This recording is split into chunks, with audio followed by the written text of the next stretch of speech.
my dear students. Myself Ajay Thakur, founder and director of Achiever Classes Hazaribagh. ये achiever classes 2009 से ही आप लोगों के बीच 11th, 12th यानी एकेडमिक, फिर जेई मेन, जे एडवांस्ड, मेडिकल, इस सारे स्ट्रीम को लेकर आपके बीच सेवा देते आ रही है, स्टूडेंट्स को तराशने का काम करते आ रही है।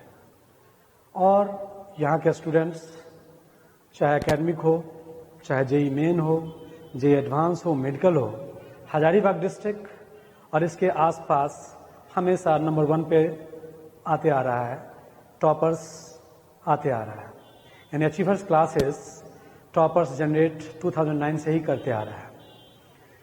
पहले ऑफलाइन मोड था, और लेकिन अभी की स्थिति देखते हुए, जैसे कोरोना काल हुआ, पिछले 6 मंथ्स आप देख ही रहे हो, तो कोरोना काल में ये ऑनलाइन क्लासेस भी अब स्टार्ट कर चुकी है। लेकिन ऑफलाइन मोड मेरे अकॉर्डिंग थोड़ा ज़्यादा आसान था, क्योंकि ऑफलाइन मोड में होता क्या है कि जब आप सामने बैठते हो, सामने पढ़ते हो, तो आप क्या करते हो, आपकी एक्टिविटी क्या है, आपका फेशियल एक्सप्रेशन क्या है, सारा चीज़ को हम रीड करते रहते हैं। हम टीचर्स सारे चीज़ को रीड करते हुए अपने पढ़ाने का मोड, स्टाइल में थोड़ा बदलाव करते हैं, तुम्हारे चेहरा को देखते हुए। अगर कुछ आप में कमी आया, तुरंत उसको सुधारने की गुंजाइश रहती है। लेकिन ऑफलाइन मोड और ऑनलाइन मोड में डिफरेंस, तो एक बात जो मेजर डिफरेंस है, ऑनलाइन मोड में आपको रिस्पॉन्सिबल थोड़ा ज़्यादा होना पड़ेगा, है ना। ये चूंकि 100% तुम्हारे डिवोशन के अकॉर्डिंग होगा, तुम उसमें कितना डिवोटी हो, कितना बेहतर ढंग से तुम सुनते हो हमारे लेक्चर को, वीडियो को, ये तुम पे निर्भर करेगा। कि ऑनलाइन मोड में तुम्हारे बीच टीचर्स नहीं रहेंगे, तो 100% डिवोशन तुम्हारा मतलब रखेगा। ये बात अलग है कि हम लोग तुम्हारे टेस्ट परफॉर्मेंस को एनालाइज रियलाइज करते रहेंगे, तुम्हारी एक्टिविटी, तुम्हारा कितना परसेंटेज जा रहा है, तुम किस तरह से बढ़ रहे हो, वो तुम्हारे परफॉर्मेंस को हम लोग रियलाइज करते रहेंगे, एनालिसिस करते रहेंगे। लेकिन ओवरऑल आप पे डिपेंड करेगा। दूसरी बात है, अभी मैं आपको ओवरऑल जो बात करने जा रहा हूँ, ऐसे स्टूडेंट पे जो स्टूडेंट 10+2 साइंस स्ट्रीम से कर रहा है, यानी 10th पास करने के बाद अगर साइंस यानी मैथ्स या बायोलॉजी लेके पढ़ रहे हैं, यानी आपका मोटो अगर इंजीनियरिंग या मेडिकल है, तो मैं भी यूपीएससी या फिर कैट, उस सब की मैं चर्चा नहीं करूँगा। ठीक है, आपका अगर एम होगा, गोल होगा कि मैं आईएएस बनना चाहता हूँ, आईपीएस बनना चाहता हूँ, या आईएम में जाना चाहता हूँ, वो गोल रखना आगे की बात है। तो मैं 10+2 बेसिस पे जितने भी एग्जाम्स हैं इंडिया के, चाहे वो एकेडमिक हो, इंजीनियरिंग हो, मेडिकल हो, उसके रिगार्डिंग में भी बात करूँगा।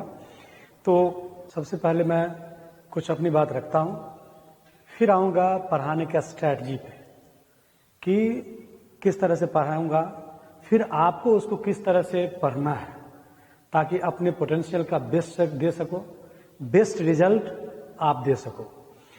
तो सबसे पहले मैं बात करूंगा कि आप अपना गोल सेट करो। पहले गोल सेट करो कि आपका क्या रिक्वायरमेंट है, आप क्या बनना चाहते हो, आप क्या करना चाहते हो। क्या आपका एकेडमिक 95%, 98%, आप क्या चाहते हो एकेडमिक में, पहली बात। दूसरी बात, फिर चाहते हो आप क्या कि अगर मैं इंजीनियरिंग की तैयारी करता हूँ तो एकेडमिक में बेहतर करते हुए, जे एडवांस में अच्छा रैंक लाते हुए, फिर आईआईटी में दाखिला लेना, मोस्ट प्रेस्टिजियस कॉलेज जो आईआईटी है वहाँ दाखिला लेना, या फिर एकेडमिक करते हो आप मेडिकल में अच्छे अच्छे कॉलेज जैसे हैं एम्स वगैरह, या फिर और भी वहाँ पे दाखिला लेना। तो आप पहले गोल सेट करो, है ना। क्योंकि जब तक आप गोल सेट नहीं करोगे, आप अपने आप को किस तरह से अप्लाई करोगे, अपने आप को, अपने वर्क को किस डायरेक्शन में ले चलोगे। तब पहला काम आप गोल सेट करो। अगर गोल सेट नहीं किए हो तो मैं पहले कहूँगा कि अपना पहले गोल सेट, और फिर ये सोचो कि मैं जो सोचा हूँ, जो अपना मैं गोल सेट किया हूँ, उसमें पक्का अपना बेस्ट करूँगा, बेस्ट दूंगा। अपने आप में कॉन्फिडेंस लाओ, और ये सोचो कि जहाँ मैं एडमिशन लिया हूँ, जहाँ मैं पढ़ रहा हूँ, वो भी अपना बेस्ट दे के मुझसे बेस्ट रिजल्ट दिलवा सकता है। क्योंकि आपको पता है कि एक ही शहर या एक ही टीचर के बंदे हर बार टॉप नहीं करता, है ना। ये पहले आपने अपना कॉन्फिडेंस लाओ, और फिर 100% डिवोशन के साथ जो भी आपका ड्रीम है, जो आपका गोल है, सब्जेक्ट में इंटरेस्ट लेते हुए उसको अचीव करने के लिए डूब जाओ। इस दरमियान बहुत सारा फ्लक्चुएशंस आएगा, लेकिन अल्बर्ट आइंस्टाइन, मशहूर वैज्ञानिक अल्बर्ट आइंस्टाइन का कहना है कि उस आदमी ने कभी गलती नहीं की जिसने नया करने की कोशिश नहीं की। तो याद रखना, अभ्यास ही सफलता का मूल मंत्र है। अपने सेल्फ कॉन्फिडेंस को कभी कम मत होने देना, क्योंकि कहते हैं कि मैदान में हारा हुआ व्यक्ति एक बार फिर मैदान जीत सकता है, एक बार फिर जंग जीत सकता है, लेकिन मन का हारा हुआ व्यक्ति कभी नहीं जीत सकता। तो मैं यहाँ कहना चाहूँगा कि अपने आत्मविश्वास, सेल्फ कॉन्फिडेंस, पॉजिटिव थॉट, सकारात्मक सोच और हार्ड वर्क के साथ तब तक डूब जाओ, तब तक लगे रहो जब तक आपका गोल अचीव ना हो। अब अक्सर होता क्या है कि 10th पास करके 11th में अब दो तरह के बच्चे आते हैं, दो कैटेगरी के बच्चे आते हैं। एक 10th को उसने बेसिक कॉन्सेप्ट के साथ कंसेप्चुअल स्टडी करने के बाद वो 11th में एंट्री लिया, उसको पढ़ने का पैशन होता है, भूख होता है। अब 11th नहीं पढ़ता है कंसेप्ट के साथ, 12th नहीं पढ़ता है कंसेप्ट के साथ, जनरली वो बेस्ट रिजल्ट अपना देते चला जाता है, बेस्ट परफॉर्मेंस कंटिन्यूस उसका जारी रहता है। अब दूसरे कैटेगरी के बच्चे क्या करते हैं कि 10th में जैसे तैसे शॉर्टकट पढ़ाई करके अपना 10th पास करके, या 10th में यूं कहें कि थोड़ा रिजल्ट ठीक ठाक करके गेस क्वेश्चंस या शॉर्टकट टेक्निक से पढ़ के आता है 11th में। अब यहाँ जब वो तरह के बच्चे आते हैं दूसरे कैटेगरी के, अब यहाँ भी दो तरह के बच्चे होते हैं। वो मन में ठानता क्या है कि चलो यार 10th में मैंने नहीं पढ़ा, लेकिन मैं अब 11th में आया हूं, अगर नहीं पढ़ा 11th में जम के पढ़ूंगा, 11th 12th में इतना पढ़ूंगा कि जबरदस्त रिजल्ट देंगे। पहले जो भी किया, जितना भी किया, सब गलत था, कोई बात नहीं। अब 11th और 12th दम बिल्कुल डूब जाएंगे, जबरदस्त काम करेंगे, जबरदस्त अपने प्लानिंग के अकॉर्डिंग पढ़ाई करेंगे। अब होता क्या है, यहाँ भी एक बच्चे वहां दिखता भी है, एनर्जी वो शुरू में दिखता भी है। जब हम लोग पढ़ाते हैं, पिछले 20 साल का एक्सपीरियंस रहा, उसमें देखता हूं कि कुछ बच्चे में वो एनर्जी दिखता है। अब क्या हार्ड वर्क किया, अपने लेवल को कंसेप्ट देते हुए, जब उसमें भी भूख आया, उसमें भी पैशन आया, तो अपने लेवल को बढ़ाते चला गया और वो भी अपना बेस्ट देने की कोशिश करते करते बेस्ट दे जाता है। लेकिन जो यहाँ जो दूसरे कैटेगरी के बच्चे हैं, यहाँ भी अब वो क्या करेगा, प्लानिंग करेगा, चलो यार मेरे को बेस्ट पढ़ना है, दुनियादारी सब कुछ छोड़ के मुझे पढ़ाई करनी है। एनर्जी दिखता भी है शुरू में, लेकिन ज्यों ज्यों टाइम बीतता है एनर्जी लेवल कम होते चला जाता है। क्यों? क्योंकि उसकी शॉर्टकट पढ़ने की पहले भी टेक्निक थी, अभी वो शॉर्टकट ढूंढता है कि यार कितना कम में काम चल जाए। उस तरह के कैटेगरी बच्चे करते क्या है, अब अभी ये मान लो पढ़ना स्टार्ट किया, पढ़ना स्टार्ट करेगा, कुछ ही देर पढ़ेगा, उसके मन में क्या आएगा कि चलो यार थोड़ा सा आराम कर लेते हैं, नहीं चलो अलार्म लगा दो, रात को सवेरे उठ के 11 बजे से पढ़ाई कर लेंगे पूरा। 11 बजता है, अलार्म बजता भी है, लेकिन उसको अलार्म सुनाई देगा कि नहीं देगा, हो सकता है अगर सुनाई दिया तो बंद कर दिया, तभी वो सोच लिया, सोते सोते सोच लिया कि चल यार 11 बजे नहीं, सबसे अच्छा मॉर्निंग की पढ़ाई होगी, मॉर्निंग में जबरदस्त पढ़ाई करेंगे और बेस्ट अपना करेंगे। फिर मॉर्निंग में भी अलार्म बजता है, क्या क्या होता होगा, ज्यादा बोलने की जरूरत नहीं है। यानी एक जो शॉर्टकट पढ़ाई करके आता है बच्चा, उसमें एक बंदा डिवोशन के साथ लगातार पढ़ता है, जो स्ट्रैटेजी बनाया उसको यूज करता है, इंप्लीमेंट करता है, और एक केवल सोचता है, केवल सोचता भर है। तो सोचो ये डिफरेंस अब क्या होगा। तो केवल सोचने वाले बंदे फिर बाद में क्या सोचता है कि मैं इस काम के लिए बना ही नहीं हूं, पढ़ाई मेरे बस की बात नहीं है। लेकिन जिस बंदा ने अपने टाइम का यूज किया, हार्ड वर्क किया, अगर बाय द वे मान लेता हूं कि वो असफल भी हो गया, तो उसकी सोच क्या होती है कि मैं कुछ और चीज के लिए बना हूं। जैसे बिल गेट्स की बात करूं, मान लो वो बंदा अगर फेल भी हुआ तो उसने सोचा कि मैं कुछ और चीज के लिए बना हूं। ऐसे बहुत सारे एग्जाम्पल है, लेकिन फिर भी मैंने टॉप हस्ती का ही नाम लिया। मान लिए कोई स्टूडेंट्स जो पैशन, जिसका पढ़ाई के प्रति डिवोशन अभी तक लगातार जारी है, हो सकता है किसी कारणवश वो असफल हो गया हो, इंजीनियरिंग और मेडिकल में असफल हो गया हो, तो वो क्या करेगा, हो सकता है आगे IAS, IPS और भी कॉम्पिटिटिव एग्जाम को क्वालिफाई करके अपना बेस्ट सफल होगा, सक्सेस होगा। तो मैं यहाँ कहना चाहूँगा कि यार ये जो 2 साल का इम्पोर्टेंट टाइम है ना, उसमें बहुत ही इम्पोर्टेंट टाइम है, उसको पहचानो। ये 2 साल का इंपॉर्टेंट टाइम, इतना इंपॉर्टेंट टाइम, उसको पहचानो। और अगर इसको पहचान लिया ना, अगर मेहनत कर डाला ना, तो ये 2 साल का लाइफ स्टाइल, 2 साल का मेहनत लाइफ स्टाइल को एक डिफरेंट लेवल में जाके खड़ा कर देगा। ये 2 साल की मेहनत तुम्हारा लाइफ स्टाइल ही बदल देगा। तो मैं कहना चाहूंगा कि जिसने अपना गोल सेट कर रखा है, द बेस्ट। जो नहीं गोल सेट नहीं किया है, तो पहले मैं कहूंगा कि अपना गोल सेट करो। आंखें खोल कर सपना देखो, आंख बंद करके नहीं, आंख खोल के सपना देखो। सपना देखो, क्योंकि dream is your right, dream is your right, struggle is your duty, will power your need to achieve the sky and to fly. सोचो, सोचो कि किस पोजीशन पे, कहां जाके मैं अपने आप को खुश देखता हूं। सोचो ऐसा कि मैं किस पोजीशन को अचीव करता हूं तो मैं खुश होता हूं। क्योंकि बोला जाता है the power of imagination makes us infinite. ये जो कल्पना है ना, कल्पना की शक्ति हमें असीमित करती है। तो कल्पना करो, सोचो, और देन सोचो कि what I am doing to reach there. मैं उसको हासिल करने के लिए क्या करता हूं, कितना करता हूं। एक बात तो सब जानते हो कि करोड़पति का बेटा जन्म लेते ही वो करोड़पति हो जाता है। लेकिन क्या रिक्शा पुलर का बेटा क्या करोड़पति होगा? क्या डॉक्टर्स का बेटा जन्म लेते ही क्या डॉक्टर्स होगा? आईएएस का बेटा क्या जन्म लेते ही आईएएस होगा? क्या आईआईटीएन का बेटा जन्म लेते ही आईआईटीएन होगा? नहीं। ये आईआईटीएन का बेटा या डॉक्टर्स का लड़का जन्म लेने के बाद अगर वो डॉक्टर बनेगा तो उसको वो सारे काम वही करना पड़ेगा जो डॉक्टर बनने के लिए रिक्शा पुलर का लड़का करता। ये आपका पर्सनल अचीवमेंट है, ये आपकी पर्सनल कमाई है। तो पर्सनल कमाई को हम क्यों ना डिवोशन के साथ, हार्ड वर्क के साथ, पूरी ईमानदारी के साथ, ऑनेस्टी के साथ हम मेहनत करें और उसको अचीव करें, क्योंकि ये आपकी पर्सनल कमाई है। याद रखना, अगर कहीं भी जाते हो, कहते हैं कि हम डॉक्टर हैं, मान लो किसी डॉक्टर दिखाने जाते हो, अच्छे डॉक्टर्स हैं, देखिए उसके यहाँ 2-2 महीने 3-3 महीने की लाइन लगी रहती है। आप कहीं डॉक्टर के पास जाते हो या फिर आप खुद कहते हो कि मैं डॉक्टर्स हूँ, मैं आईआईटीएन हूँ, IIT Kanpur, IIT Delhi, IIT Mumbai का स्टूडेंट रहा हूँ, तो सब जानता है कि इस बंदा की पर्सनल अचीवमेंट है, इसने हार्ड वर्क किया होगा तब अचीव किया होगा। तो ये आपकी पर्सनल कमाई है। भले आपके मम्मी पापा आपको बहुत प्यार करे, आपके लिए खाना बना देगा, आपको खाना हो सकता है मुंह में खिला भी दे, आपकी कपड़ा धो देगा, आयरन करके बेटा पहन लो, आपके लिए सारा काम कर देगा, लेकिन आपके लिए कोई पढ़ नहीं सकता है, आपके लिए कोई स्टडी नहीं कर सकता है।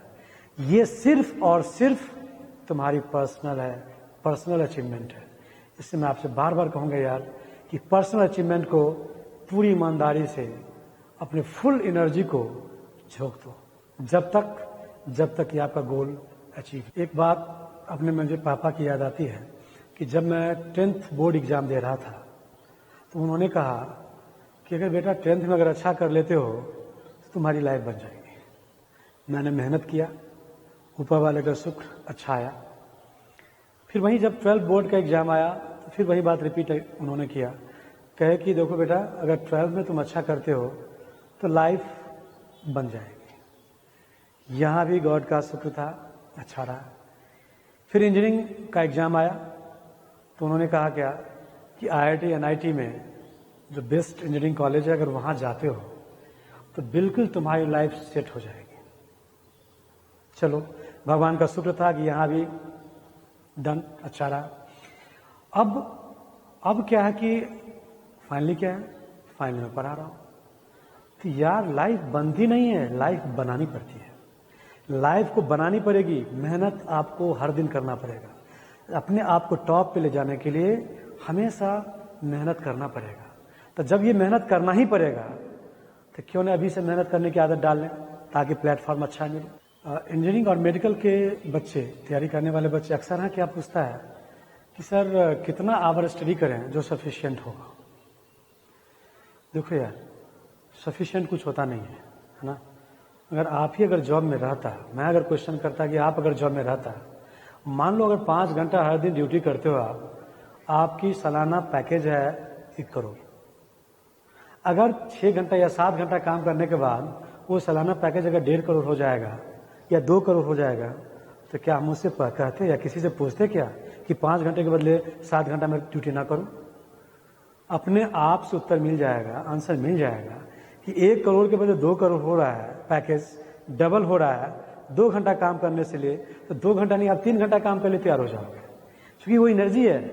ठीक उसी तरह से अगर आपका स्टडी मान लो जितना भी आप पढ़ रहे हो उससे आपका 10,000 रैंक है, 2 घंटा बढ़ा देते हो आपका रैंक 5,000 आ जाएगा। आपका पहले का 2,000 रैंक है, 2 घंटा बढ़ा देते हो 100 हो जाएगा। तो क्या आपको पूछना चाहिए? बिल्कुल नहीं। लेकिन चलो फिर भी मेरा कहना, अगर आप पूछते हो तो मैं कहता हूं क्या कि जितना आप मैक्सिमम कर सकते हो, जितना आपका बॉडी, जितना आपका माइंड, जितना आपका काम कर सकता है उतना आप लो, उतना हार्ड वर्क करो। फिर भी मान लीजिए आप स्टडी करते करते स्टडी के दरमियान मान लीजिए थोड़ा आप थक जाते हो, है ना, तो मैं आपको कहना चाहूंगा कि आप अपना बेस्ट याद करो। वैसे समय में आप अपना बेस्ट याद करो, उससे क्या होगी, आप में एनर्जी आएगा, है ना। या फिर कोई रिच डाइट ले लीजिए, या फिर जो आपका फेवरेट सॉन्ग हो गुनगुना लो, सुन लो, या फिर जिसमें आपका इंटरेस्ट हो, इंटरेस्ट वाला काम 3-4-5 मिनट आप कर लीजिए छोटा सा, ताकि आपका फ्रेश महसूस होगा, आपका बॉडी, आपका माइंड फ्रेश महसूस करेगा, ठीक है। लेकिन साथ ही मैं ये कहना चाहूंगा कि पढ़ाई जो करते हो ना, वो पढ़ाई आप मोड क्या अपनाते हो वो थोड़ा ध्यान देना। क्योंकि आप साइंस पढ़ रहे हो तो मोड रट्टा मार नहीं होनी चाहिए। जब आप कोई चीज, कोई कंटेंट रटते हो तो रटने से पहले मैं कहूंगा उसको समझिए, है ना। या फिर कुछ टर्म्स आप रटते हो तो चलेगा, लेकिन कंटेंट जो आप पढ़ रहे हो वो इंटरेस्ट लेके फिर उसको पहले समझिए, देन आप उसको आप लिखिए। या फिर अगर मान लीजिए ठीक है आप रट्टा ही मारते हो तो रट्टा मार के उसको लिखो। लिखने की जो कला है, लिखने का जो शैली आपका रहेगा, लिखोगे, लिख के पढ़ोगे तो आपका मेंटल हरासमेंट कम होगा, आपका माइंड उतना थकान महसूस नहीं करेगा, ठीक है। अब मैं बात करता हूं टॉपर्स का। कुछ टॉपर्स लोग बोलते हैं कि आप सुनता होगा उनका, जब व्यू आप सुनते होंगे तो क्या बोलते हैं कि यार मैं जब 11th में था तो मैं 3 से 4 घंटे पढ़ता था, फिर मैं जब 12th में आया तो वही 4 से 5 घंटे पढ़ना शुरू किया, फिर जेई मेन का जब एग्जाम नज़दीक आया तो फिर वही 9-10 घंटे पढ़ना शुरू किया, और जब वही जेई एडवांस आया तो वही 10-12 घंटे पढ़ाई किया। तो मैं यहाँ कहना चाहूँगा कि मेरे नज़र में जो स्कूलिंग स्टूडेंट है उससे ज़्यादा उसको टाइम मिलता ही नहीं है। 11th या 12th में 4-5 घंटे से ज़्यादा टाइम आपका सेल्फ स्टडी का नहीं मिल पाएगा, ठीक है। रही बात टॉपर्स की, तो टॉपर्स से अगर आप 11th की बात करोगे, 12th की बात करोगे, अगर आप उसे 7th की बात करोगे ना, 6th की बात भी करोगे ना, क्लास 9 की बात करोगे ना, तो वहीं आपको आवर मिलेगा कि हाँ मैं 4-5 घंटे पढ़ता था या 3-4 घंटे पढ़ता था। तो वो एवरेज स्टडी जो उसका है वो लगभग वही है। लेकिन आपसे अगर पूछूं ना कि आपका क्लास 7 का क्या स्टडी रहा है, आपका सेल्फ स्टडी का आवर क्या रहा है, एवरेज क्या रहा है, तो कहोगे हाँ मैंने पर्टिकुलर डे, किसी डे 5 घंटे की जगह 7 घंटे पढ़ा, या 5 घंटे की जगह 8-9 घंटे पढ़ा। लेकिन पता चलेगा किसी वीक कुछ पढ़ा ही नहीं, आपका एवरेज कहाँ चला जाएगा सोच लो, ठीक है ना। तो मैं यहाँ ये कहना चाहूँगा कि अगर आपने पहले उतना नहीं पढ़ा है तो आज के डेट में आपको पढ़ना पड़ेगा। थोड़ा जितना भी आप कर सकते हो, जितना आपका सेल्फ स्टडी का आवर है, अगर उस आवर में कुछ अगर और आवर ऐड कर सकते हो तो डेफिनेटली करो। क्योंकि आपने पहले कम पढ़ा है तो आज तो आपको ज़्यादा पढ़ना पड़ेगा। अदरवाइज जे एडवांस में 10,000 के अंदर रैंक लाना बहुत मुश्किल होगा। एम्स या नीट के थ्रू जो टॉप मेडिकल कॉलेजेस हैं वहाँ एडमिशन लेना आपका मुश्किल होगा, बहुत ज़्यादा मुश्किल हो जाएगा। तो ओवरऑल मैं यही कहना चाहूँगा कि जितना आप मैक्सिमम, आपका ब्रेन, आपका बॉडी जितना अलाउ करता है उतना हार्ड वर्क, इंटरेस्ट से कोई भी चीज़ पढ़ते हो आप इंटरेस्ट से पढ़िए, लेकिन उतना पढ़िए, हार्ड वर्क कीजिए, ठीक है। अब मैं थोड़ा सा 11th और 12th के स्टूडेंट को मैं ये कहना चाहूँगा कि आप सोशल मीडिया से दूर रहिए। हाँ ठीक है, अभी जो आप पढ़ रहे होंगे कुछ मोबाइल का यूज़ करते होंगे, कुछ कंप्यूटर का यूज़ करते होंगे, तो वहाँ पे कुछ जितना काम भर है, जितना आप उसमें काम करते हो अपने कैरियर के रिगार्डिंग, तो उतना आप उसका काम लीजिए। लेकिन इसके बाद तुरंत उससे बिल्कुल दूर रहो, अदरवाइज फिर वो 1 घंटा 2 घंटा कैसे बीत जाएगा आपका टाइम पता ही नहीं चलेगा। फिर आपका सेल्फ स्टडी नहीं हो पाएगा। आप जो आपका रिक्वायरमेंट है, जो आपका एम है, फिर उससे आप दूर होना शुरू कर दोगे। ठीक है, तो मैं इसके बाद थोड़ा कुछ पेरेंट्स सबसे बात करना चाहूँगा। मान लीजिए जो पेरेंट्स बच्चे के साथ रहते हैं, कुछ पेरेंट्स ऐसे भी हैं जो बच्चे के साथ नहीं रहते हैं, तो मैं पहले उस पेरेंट्स की बात करता हूं जो बच्चे के साथ रहते हैं। मेरा उनसे एक स्पेशल रिक्वेस्ट रहेगा, ठीक है, अगर आप टाइम अपने बच्चों के लिए देते हैं, अगर ज़्यादा देते हैं तो और अच्छी बात है। अगर नहीं दे पाते हैं, अगर आपका लाइफ बहुत व्यस्त है, तो मैं आपसे स्पेशली रिक्वेस्ट करूंगा कि कम से कम जब डिनर करते हैं आप, रात का जब भोजन आप करते हैं, तो उस अपने बच्चे के साथ कीजिए। और डिनर के बाद 10 मिनट ही सही इमोशनली उसके करियर रिगार्डिंग, उनका स्टडी के पॉइंट ऑफ व्यू से उससे थोड़ा इमोशनली बात कीजिए आप। इससे क्या होगा, उसकी रिस्पॉन्सिबिलिटी बढ़ेगी, उसमें एनर्जी बहुत ज़्यादा आएगा कि पापा इतने व्यस्त हैं फिर भी हमारे लिए कुछ ना कुछ टाइम निकाल लेते हैं। फिर मैं कहना चाहूँगा कि उनका जो भर दिन का जो एक्टिविटी है, जैसे मान लीजिए उसने क्वेश्चन बनाया, 4 पेज लिखा, 4 लाइन लिखा, जितना लिखा, 4 लाइन लिखा तो साइन कर दीजिए, 4 पेज लिखा तो साइन कर दीजिए, अगर 4 क्वेश्चन बनाया तो साइन कर दीजिए। उससे क्या होगा, उस बच्चे में दिमाग में ऐसा आएगा कि पापा इतने व्यस्त हैं, इसके बावजूद भी मेरे लिए टाइम निकाल लेते हैं, मेरी एक्टिविटी पे ध्यान देते हैं, मेरे कैरियर के लिए इतना पॉजिटिव है। तो उससे उसकी रिस्पॉन्सिबिलिटी बढ़ेगी, उसको लगेगा कि मैंने आज पापा को 4 क्वेश्चन दिखाया, मैं कल पक्का 40 क्वेश्चन दिखाऊंगा, मैं परसों पक्का उससे भी ज्यादा क्वेश्चन दिखाऊंगा सॉल्व करके। तो उसकी रिस्पॉन्सिबिलिटी बढ़ती है, खासतौर पे उसका पढ़ने का जुनून बहुत ज्यादा आएगा। और जब पढ़ने का जुनून सवार हो गया ना, तो सफलता उतनी ही नजदीक आ जाएगी। ठीक है, तो मेरा ये कहना है, मान लीजिए कुछ पेरेंट्स ऐसे भी हैं जो अपने बच्चों के साथ नहीं रहते हैं, कुछ पेरेंट्स बच्चों से दूर हैं, तो मैं उनके लिए भी कहना चाहूँगा कि आप जिस समय आपका टाइम खाली हो, जिस समय आप ज़्यादा कन्वीनियंट फील करते हो और आपके बच्चे भी जिस समय फ्री महसूस करते हो, तो दोनों अपना कोई पर्टिकुलर टाइम पे हर दिन इमोशनली उससे कैरियर रिलेटेड बात करिए, इमोशनली उसके स्टडी पॉइंट ऑफ व्यू से बात करिए, फोन पे ही सही। उससे क्या होगा, उसकी रिस्पॉन्सिबिलिटी बढ़ेगी। ठीक है, तो जब रिस्पॉन्सिबिलिटी बढ़ेगी, मन से पढ़ेगा, वही बात सेम बात आएगी। तो मैं उन सारे गार्जियन से मेरे तरफ से एक रिक्वेस्ट रहेगा, स्पेशल रिक्वेस्ट रहेगा कि इस तरह की एक्टिविटी हम लोग अपनाएं। रही हम टीचरों की बात, तो मैं जस्ट एक एग्जाम्पल बताता हूँ। जब आप रामायण देख रहे होंगे, रामायण एपिसोड का मैं एक छोटा सा कहानी लेता हूँ। जब सारे राम जी की सेना, वानर सेना जब समुद्र किनारे आए और वहीं जब 7 समुद्र को क्रॉस करने की बात आई, तो सारे साइड बैठ पड़े और कहे क्या कि हमसे पॉसिबल नहीं है। लेकिन जब जामवंत जी हनुमान जी को सुनाना शुरू किए वीर गाथा कि आप जब बचपन में थे तो बाल समय रवि भक्ष लियो, तब 3 लोग भयो अंधियारो, इस तरह की बात जो वीर गाथा उनको सुनाने लगी, तो उनमें एनर्जी आता गया, एनर्जी इतना बढ़ गया कि लगा यार ये तो 7 समुद्र पार कुछ है ही नहीं। और आपको पता ही होगा कि यूं ही वो क्रॉस कर गया।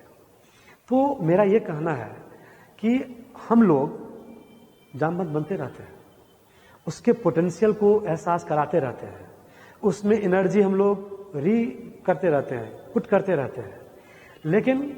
लेकिन अगर हम दोनों अगर इस तरह से आपके बच्चे के प्रति डिवोशन के साथ वर्क करें, है ना, इंटरैक्ट करें, तो मैं समझता हूं कि डेफिनेटली सफलता का रेट, उसका सक्सेस का रेट बढ़ जाएगा, है ना। मैं फाइनली यह कहना चाहूंगा कि हम और आप एक बेहतर ढंग से बच्चों के साथ इंटरैक्ट करें, तो पक्का उसमें डिस्ट्रक्शन या डिविएशन की गुंजाइश 10 to 0 होगा और स्टूडेंट्स अपना बेस्ट रिजल्ट देंगे। मैं एक बात और कहना चाहता हूं कि पढ़ाई सिर्फ अच्छे अंक से वास्ता नहीं रखता, पढ़ाई सिर्फ अच्छे अंक से वास्ता नहीं रखता, क्योंकि नॉलेजेबल इंसान, काबिल इंसान बुरा से बुरा वक्त में भी बेहतर डिसीजन लेते हैं, अपना बेहतर लाइफ स्टाइल वो जीते हैं। ठीक है, तो मैं यहाँ पे सारे स्टूडेंट से बोलना ये भी चाहूँगा साथ साथ कि अगर आपने 10th में बेहतर किया है तो उसको जारी रखो, 12 में भी जारी रखिए, 12 में भी बेहतर कीजिए आप। जे एडवांस अगर आपका मेन गोल है तो उसमें भी बेहतर कीजिए। अगर आपका मेडिकल अगर गोल है तो वहाँ भी एम्स हो, नीट हो, वहाँ भी बेस्ट अपना दीजिए। क्योंकि आपको पता है कि 10th का टॉपर कोई जरूरी नहीं कि 12th का भी टॉपर होगा, 12th का भी टॉपर कोई जरूरी नहीं कि जे एडवांस या मेडिकल का टॉपर होगा। ये जिस एग्जाम पॉइंट ऑफ व्यू से जैसे अपने आप को स्टडी करते हो उसके अकॉर्डिंग रिजल्ट आता है।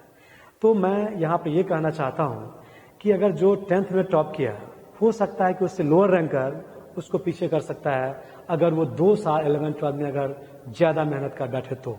ठीक है, तो यहाँ यानी तो कछुआ खरगोश की कहानी याद रखो, याद करो उसको।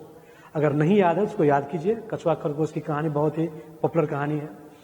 तो मैं यहाँ ये कहना चाहता हूँ कि आप हार्ड वर्क करो, है ना। ये डे टू डे इम्प्रूवमेंट है। अगर मान लीजिए 2 स्टूडेंट्स अगर IIT में दाखिला लिया, एडमिशन लिया, एक का थोड़ा अच्छा रैंक है, दूसरे का थोड़ा उससे लोअर रैंक है। अगर लोअर रैंक वाले 4 साल बीटेक के दरमियान अगर मेहनत ज्यादा कर बैठेगा तो पक्का जो हायर रैंक होंगे उससे बेहतर रिजल्ट दे देगा वो। या यूं कहें कि उससे भी लोअर रैंक कर अगर सपोज करो अगर जॉब के दरमियान अगर ठान लिया ना, अगर जॉब के दरमियान वो हार्ड वर्क अगर इमोशनली अगर हार्ड वर्क करें, फुल्ली डिवोशन के साथ हार्ड वर्क करें, ईमानदारी ऑनेस्टी के साथ हार्ड वर्क करें, अगर वो स्मार्टली हार्ड वर्क करें तो हो सकता है कि बहुत को पीछे छोड़ देगा, है ना। ये डे टू डे इम्प्रूवमेंट का ये रिजल्टेंट है। इनके बहुत सारे एग्जाम्पल हैं। अगर सपोज करो एक गूगल एक कॉमन नाम है आज के डेट में। मैं गूगल के CEO की बात कर रहा हूं, मिस्टर सुंदर पिचाई। आप जानते होंगे मिस्टर सुंदर पिचाई हमारे इंडियन हैं और वो IIT खड़गपुर से बीटेक किए हुए। मटेरियल साइंस से IIT खड़गपुर से 1989 to 93 के बीटेक है। ठीक है, बाद में MBA भी किए, MS किए, लेकिन बीटेक वो IIT खड़गपुर से मटेरियल साइंस। एंड उनसे बेहतर बहुत सारे ऐसे उनके फ्रेंड हो गए, उनका रैंक रहा होगा। लेकिन आज CEO गूगल के कौन है? मिस्टर सुंदर पिचाई। तो मेरा ये कहना है कि मिस्टर सुंदर पिचाई कितने को पीछे किए होंगे तब वहां पर पहुंचे हैं। उनसे बेहतर रैंक वाले उनके अंदर काम कर रहे होंगे। ये डे टू डे इंप्रूवमेंट का नतीजा है, रिजल्टेंट है। एक और एग्जाम्पल ले लेते हैं, मिस्टर सत्या नडेला की बात कीजिए, जो माइक्रोसॉफ्ट के CEO हैं। वो भी बीटेक आपके मणिपाल यूनिवर्सिटी से किया, वो भी हमारे इंडियन है। अब देखिए कि कितना इंप्रूव किया उन्होंने अपने लाइफ में कि एक मणिपाल यूनिवर्सिटी से बीटेक करने के बाद फिर हायर स्टडी, फिर इसके बाद CEO माइक्रोसॉफ्ट। तो ये जो है ये एक से एक एग्जाम्पल है जो आपको बिल्कुल इंस्पायर करेगा। इंस्पिरेशन वहां से आप लीजिए और अपने आप को डे टू डे इंप्रूव करो, है ना। ये आज आप क्या वर्क करते हो, कितने ऑनेस्टी के साथ वर्क करते हो, कितने हार्ड वर्क करते हो, कितने डिवोटेड हार्ड वर्क करते हो डिवोशन के साथ, कितने ऑनेस्टी के साथ, कितने स्मार्टली आप हार्ड वर्क करते हो, ये सब डिपेंड करेगा कल का फ्यूचर आपका। तो मैं फाइनली ये कहना चाहता हूं कि ये जिंदगी है ना, एक जीने की कला है ना। कहा जाता है कि life is an arts, A mountain of troubles. In your trouble don't cry, you should only try and try, struggle hard and conquer the sky with your skill and power of will, है ना। तो जितने भी example आप देखे, जितना मैंने नाम लिया, अब मैंने माइक्रोसॉफ्ट का नाम लिया तो माइक्रोसॉफ्ट के फाउंडर आप पता ही होगा, जो मिस्टर बिल गेट्स, जो कहां से कहां अपने आप को ले गए। तो मैं यही आपका मेरे तरफ से ब्लेसिंग्स यही रहेगा कि जितने भी स्टूडेंट्स हैं, जितने भी हमारे लेक्चर को सुन रहे हैं, आप में भी जबरदस्त एनर्जी आए और आप भी कल का एक एग्जाम्पल बने। मेरे तरफ से यही ब्लेसिंग्स रहेगा।